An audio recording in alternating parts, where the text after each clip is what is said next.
Shalom, salam sejahtera di dalam kasih Tuhan kita Yesus Kristus. Kembali berjumpa dengan saya di dalam kajian Suara Kebenaran. Teman-teman, kali ini saya ingin mengulas dan memberikan komentar atas pernyataan dari seorang ustadz mualaf yang satu ini, yang dia menuduh bahwa Alkitabnya orang Kristen itu absurd. Tapi kalau buat saya, justru dia yang absurd. Nah, coba kita akan melihat dulu pernyataan dari ustadz ini terkait dengan latar belakang agama dia yang lama. Mari kita dengarkan cuplikan video berikut ini. Di Kristen kan ada namanya sekolah minggu kan. Iya, ya kita rutin lah ke gereja itu rutin. Terus lama-lama kan kita tambah dewasa juga. Nah, suatu saat di sekolah minggu itu si guru itu, kita dulu nyebutnya di gerejaan itu lause ya, atau Indonesia itu kan bahasa Mandarin, Indonesia guru kan, lause. Iya, ya apa Indonesia ustadz lah gitu. Lause ini dulu ngomongi kalau ada keyakinan Trinitas itu. Nah itu secara fitrah kita, walaupun kita masih kecil kita kan nolak gitu loh. Loh, kok Tuhannya jadi tiga dipaksa jadi satu gitu loh. Jadi yang harus disembah ini siapa gitu loh. Apakah kita hanya, kenapa kok nggak pernah ya Tuhan Roh Kudus misalnya kan gitu. Kok nggak pernah? Kok mesti cuman Yesus saja yang disebut kan gitu.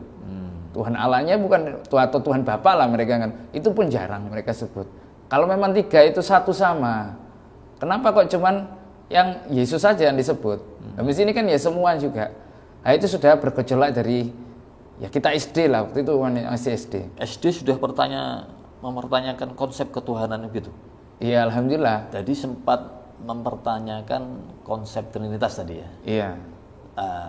Pertanyaan itu pernah disampaikan ke gurunya, guru atau pendeta untuk mendapatkan penjelasan begitu. Iya, jelas itu. Jadi apalagi waktu SMP itu kita gedol-gedolnya debat sama pendeta itu tambahan waktu itu. Jadi hampir tiap hari minta waktu khusus. Waktu itu kan di sekolah kan aku kan di sekolah di Petra Manyar situ. Jadi hampir tiap hari minta jadwal sama guru agamanya. Atau kalau minggu sama pendeta sama ya kita minta waktu untuk ini tanya jawab. Baik dari mulai konsep ketuhanan sampai yang ini masalah Alkitabnya itu. Kita bahas terus tiap hari itu. Tiap hari. Sampai suatu saat si salah satu pendeta itulah, itu waktu itu tak tanya, berarti yang ngangkat Yesus jadi Tuhan itu manusia gitu loh. Nah, terus dia ngomong, ya memang yang ngangkat Yesus jadi Tuhan itu manusia. Ya sudah, itu langsung runtuh aku langsung sudah stop, nggak mungkin di agama ini lagi, sudah harus keluar. Teman-teman, sebetulnya kalau kita lihat kualitas dari mualaf yang sering kali kita dengar di YouTube, ya kan, yang mengaku mantan pendeta, yang mengaku mantan guru sekolah minggu, yang mengaku mantan Kristen. Kalau yang satu ini hanya seorang Kristen aja, tapi luar biasa dia ya. Dia dari SD sudah belajar tentang Tritunggal, dan SMP dia berdebat dengan pendeta. Nah, kalau kita lihat pola-pola yang mereka lakukan sebetulnya sama semua. Buat saya itu adalah pola-pola yang dilakukan yang sebetulnya mereka bukan mantan pendeta, bukan mantan guru sekolah minggu, bahkan bisa dibilang bukan mantan Kristen. Karena memang pola-pola kesaksian mereka itu selalu terkonsep sama. Ya, mengaku dulu dari mantan pendeta atau mantan Kristen atau mantan guru sekolah minggu begitu ya, atau mantan apalah gitu. Lalu mereka mendapat hidayah, lalu pindah agama, dan mereka ketika pindah agama mereka membongkar rahasia isi Alkitab katanya. Padahal kalau kita lihat dari kesaksian mereka, dari cerita-cerita mereka, tidak sesuai sebetulnya. Misalkan contoh yang mualaf satu ini yang baru kita dengarkan. Dia mengatakan bahwa dia dari usia SD gitu ya. Jadi berarti dari kelas 1 SD sampai kelas 6 barangkali. Dia itu sudah belajar tentang Tritunggal. Maksudnya bertanya kepada pendeta di gereja dan guru agama di sekolah tentang Tritunggal. Bayangkan ya, di kalangan Kristen ya, pelajaran Tritunggal itu bahkan orang dewasa saja tidak semua di kalangan jemaat itu mau mempelajarinya, ya kan? Ya kecuali pendetanya yang mengajarkan kepada jemaat. Tapi kalau jemaat yang mau sengaja mempelajarinya, tidak semua. Banyak yang memang mau. Itu pun setelah mereka sudah dewasa. Tapi ini dari SD loh. SD dia sudah tertarik belajar tentang Tritunggal. Sampai yang penanya itu berkata, oh hebat ya, dari SD sudah belajar tentang Tritunggal. Kemudian kehebatan yang kedua adalah dia berdebat dengan pendeta waktu dia SMP. Wah luar biasa, sampai pendetanya itu kalah pendetanya. Dan Ustadz ini yang mualaf ini berkata, oh berarti sebenarnya Yesus itu dijadikan Tuhan oleh manusia dong. Lalu jawab pendetanya, ya memang iya, Yesus dijadikan Tuhan oleh manusia. Lalu runtuhlah imannya, katanya runtuhlah imannya, dan akhirnya dia memutuskan pindah masuk agama Islam, menjadi seorang muslim, jadi seorang ustadz di SMA. Kalau cerita selanjutnya. Nah, pertanyaannya begini, sangat sederhana. Mungkinkah seorang anak SMP, saya tidak merendahkan anak SMP, tapi mungkinkah seorang anak SMP yang masih sangat minim tentang ilmu pengetahuan agama, berdebat dengan seorang pendeta, yang notabene sekolah Alkitab, sekolah pendeta, sekolah teologi, lalu anak SMP mengalahkan seorang pendeta? Kita berlogika saja gitu loh, mengajak teman-teman untuk bernalar begitu. Gunakan logika kita untuk berpikir. Mungkinkah itu terjadi? Buat saya tidak mungkin. Buat saya tidak mungkin. Tidak mungkin terjadi. Kalaupun dia berdebat, bukan berdebat dalam pengertian seperti saling mempertahankan kebenaran. Paling bertanya. Misalkan tanya, kenapa Yesus disebut Tuhan? Ya kan, di Alkitab, oh kok dia manusia, kenapa jadi Tuhan? Konsepnya bagaimana? Paling bertanya. Ketika dijelaskan oleh pendeta, 3-4 kata, lebih dari 4 kata mungkin, ya antara dia mengerti atau tidak, paling oh begitu ya. Ya kan begitu. Paling itu. Tapi kalau berdebat tentang tentang Tritunggal, lalu kalah pendetanya, buat saya cerita yang tidak masuk akal dan dibuat-buat. Ya kan? Nah, kalau kita menganalisa terus, apakah sebetulnya mualaf ini, ustadz ini sepintar itu, secerdas itukah dia sampai bisa mengalahkan pendeta? Mari kita lanjutkan mendengarkan cerita dari mualaf yang satu ini. Selain konsep Trinitas, Ustaz, hal apa lagi yang kemudian membuat antum ragu terhadap Kristen? Ini terutama masalah kitabnya itu juga, masalah Bible-nya itu tadi, ya karena banyak kontradiksi, terus banyak bahasa Inggrisnya absurd Indonesia. Ya.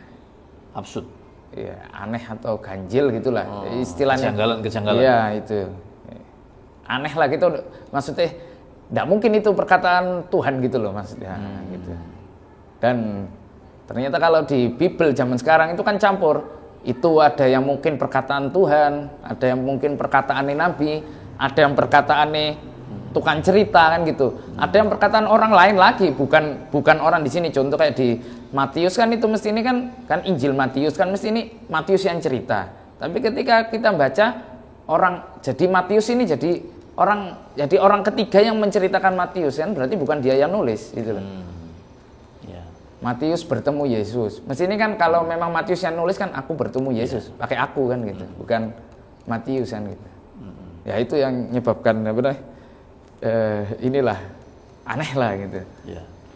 Kira-kira kalau teman-teman mendengarkan penjelasan dia ini, ya kan, lalu kita hubungkan dengan kesaksian dia awal tadi, dia katakan dia berdebat dengan pendeta dan ya pendeta itu kalah lah, ya kan. Dia tiap hari loh, dia bilang tiap hari berdebat dengan pendeta, tiap hari bertanya kepada pendeta dan berdebat dengan pendeta. Akhirnya pendeta itu salah dan membuat dia memutuskan untuk pindah.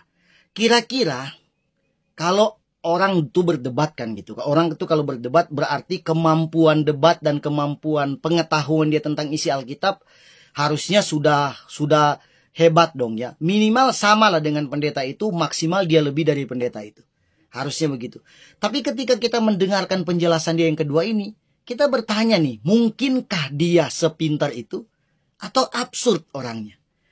Dia mengatakan dia keberatan dengan Alkitab. Ya kan? Karena Alkitab itu absurd. Kenapa? Karena tidak sama lagi terjemahannya dulu dengan sekarang. Lalu dia mengatakan diganti-ganti terjemahannya. Lalu dia mengatakan tiap tahun direvisi terjemahannya. Saya sebagai seorang seorang yang suka belajar Alkitab begitu, saya tidak pernah menemukan Alkitab itu diganti-ganti gitu terjemahannya tiap tahun. Terjemahan terakhir itu kalau nggak salah dibuat oleh LAI, Lembaga Alkitab Indonesia, itu tahun 50 mungkin ya, atau tahun 60-an kurang lebih. Nah, baru diganti kembali, direvisi kembali terjemahannya tahun 2023 tahun ini. Saya sudah punya Alkitabnya, edisi baru, edisi terjemahan terbaru, setelah kurang lebih 40 tahun tidak direvisi. Jadi selama 40 tahun Alkitab yang kita pakai sama, itu aja. Anda mau beli baru tetap sama. Mau punya yang lama tetap sama. Di kurun waktu 40 tahun.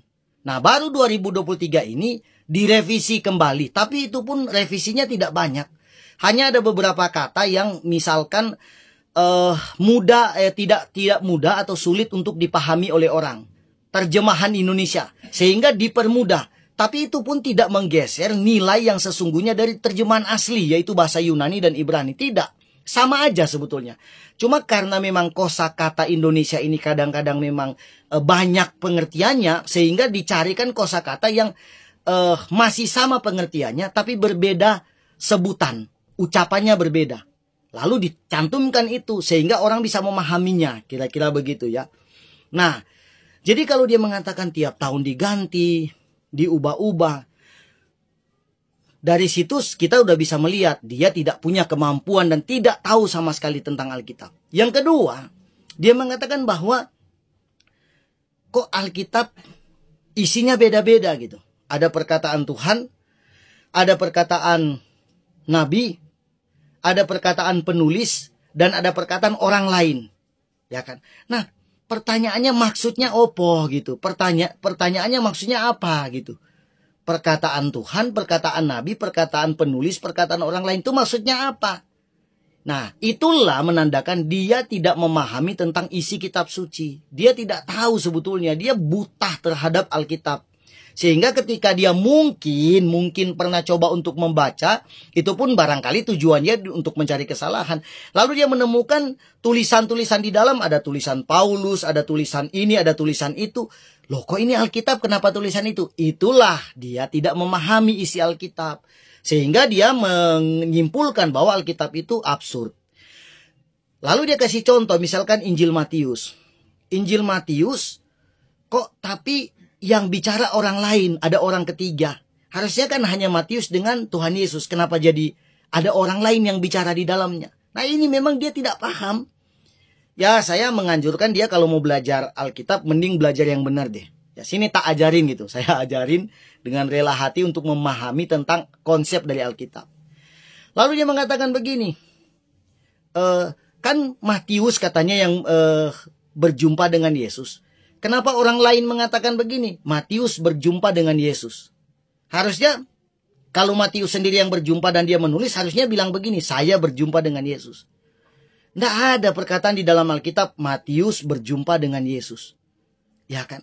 Matius itu penulis kitab Matius. Dia menuliskan semua hal yang dia tahu dan yang dia dapatkan, baik berita tentang Yesus, baik sejarah tentang Yesus, dia dapatkan semuanya, baik dia lihat secara langsung maupun dia dengar kepada orang lain tentang Yesus, dia tuliskan dalam satu buku. Itulah dinamakan Injil Matius, karena Matiuslah yang menuliskan itu. Tapi bukan berisi tentang Matius, berisi tentang hal-hal yang berkaitan dengan Tuhan Yesus. Jadi sekali lagi orang ini tidak paham tentang Alkitab. Sedikit saya ingin menjelaskan tentang Tritunggal tadi pada penjelasan pertama tadi ya, pada video pertama.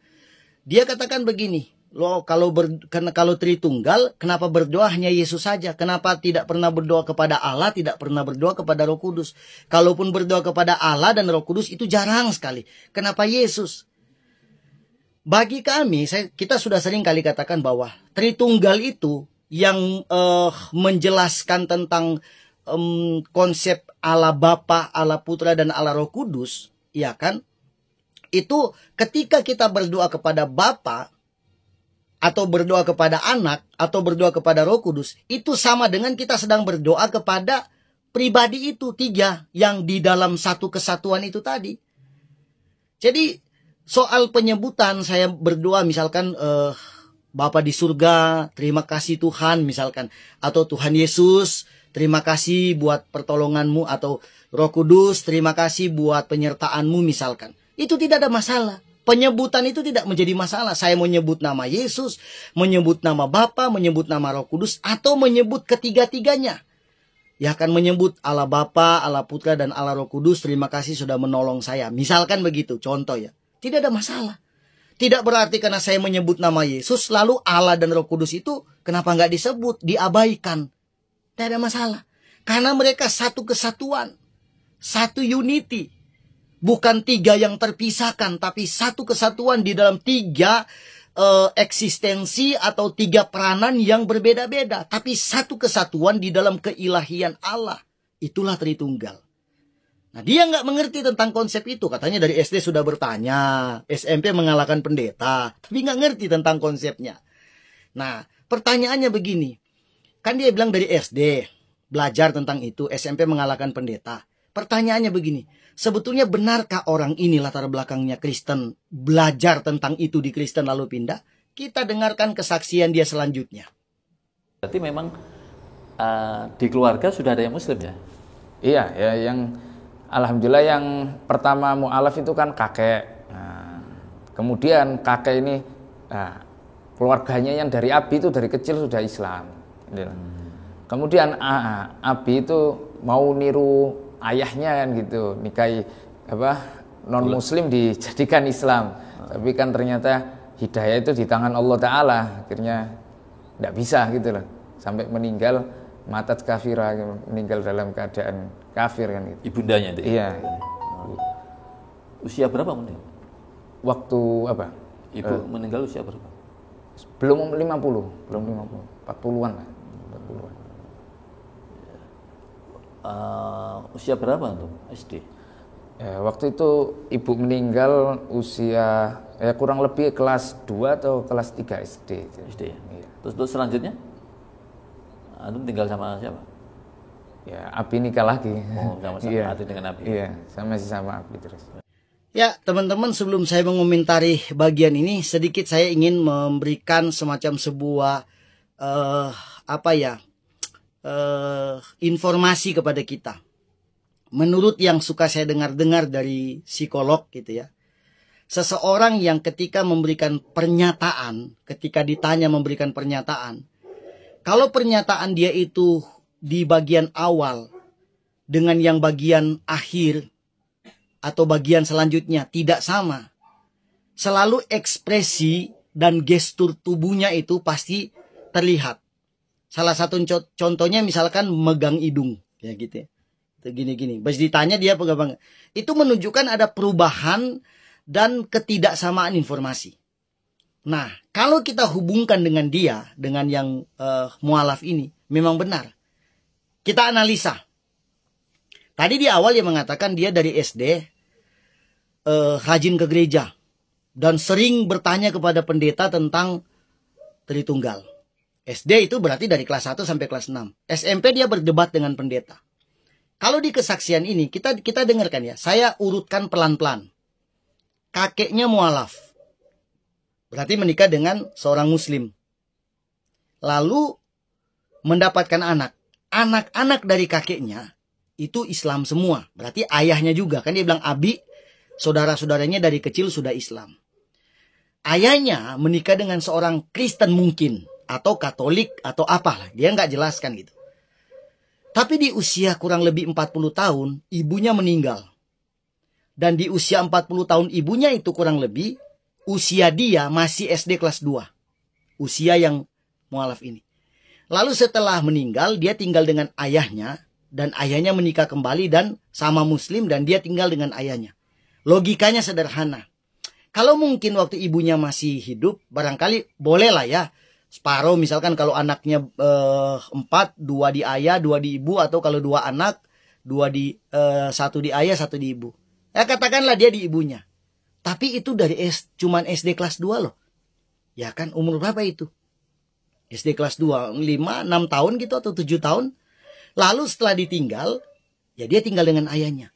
Nah jadi bisa dikatakan setelah SD kelas 2 menjelang ke kelas 3, sejak dari itu sampai hari ini harusnya dia muslim. Ya dong, ya kan tinggal dengan keluarganya, nggak mungkin dong ayahnya bawa-bawa dia ke gereja kan gitu. Nggak mungkin, apalagi kakeknya seorang mualaf, nggak mungkin. Kalau misalkan begitu, lalu yang dia ceritakan tadi, dia mengatakan bahwa dari SD banyak bertanya ke pendeta, SMP dia berdebat dengan pendeta. Itu kapan? Ya kan? Tidak sama. Di sini kalau kita lihat, dia dari kelas 2 sudah ditinggal. Kelas 2 SD tinggal ibunya. Dan dia tinggal dengan ayahnya, notabene seorang muslim. Berarti dia muslim. Jadi yang dia cerita dia Kristen itu di mana? Nah ini yang kita mau katakan kebohongan-kebohongan yang sering kali disampaikan oleh mereka. Bahkan dari gesturnya dia, dari cara bicaranya dia, ya kan, getaran suaranya dia, itu semua menunjukkan bahwa ketidakbenaran yang disampaikan oleh orang ini. Tapi bagian ini tetap harus diklarifikasi karena dia menyinggung tentang isi Alkitab. Dia mengatakan Alkitab Kristen itu absurd. Tapi buat saya, orang inilah yang absurd, paling absurd di dunia. Kira-kira begitu. Dan saya selalu berharap kita semua menjadi orang yang cerdas, orang yang pintar, berpikir secara hati-hati dan logika itu dipakai ketika kita mendengarkan orang untuk berbicara sesuatu yang sensitif yang berkaitan dengan agama. Saya berharap kita para pendengar semua, teman-teman kajian Suara Kebenaran tetap terus sehat, semangat dan diberkati oleh Tuhan dalam menjalani hidup ini. Jangan lupa tolong di-subscribe, like, komen, dan share video ini. Dan kita akan berjumpa kembali pada video berikutnya. God bless you.